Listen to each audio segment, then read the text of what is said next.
comment se déploie un projet EURECAM, un projet de RUCAM oncologie? Première étape du projet consiste à analyser le projet dans son ensemble, à analyser, tous les aspects, que ce soit les aspects organisationnels, les aspects d'implantation physique et également les aspects, informatiques. La 1re, phase, ça va être vraiment d'identifier tous les acteurs. Chez vous, au service informatique, au service biomédical, à la pharmacie bien sûr, mais également chez les partenaires, qui peuvent être les fabricants de hôtes, d'isolateurs ou les éditeurs de logiciels d'aide à la prescription. Une fois que tous les personnes sont déterminées, on commence à définir tous les aspects informatiques du projet, définir les espaces de stockage, le mode d'accès, les accès VPN, les méthodes d'authentification et bien sûr les interfaçages qui vont être à réaliser avec, votre, logiciel d'aide à la prescription.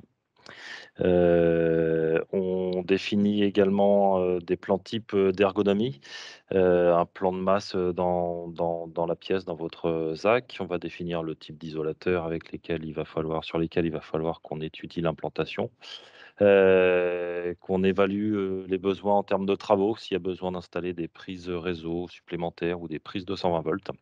Chaque système nécessitant, 1 prise 220 non 2 prises 220 pardon et une prise réseau. Et ensuite, on va aborder, les aspects, plus, pharmacie, les aspects organisation, à savoir que pour optimiser le fonctionnement sur DrugCam, on va avoir, par exemple, besoin d'avoir des fiches de fabrication qui sont compatibles, avec notre système et donc avec des codes barres ou des data matrix qui permettent de lancer automatiquement les fabrications de lancer automatiquement les fabrications. On va évaluer également les scénarios de démarrage, le type de seringue, que vous utilisez pour voir si besoin d'évolution.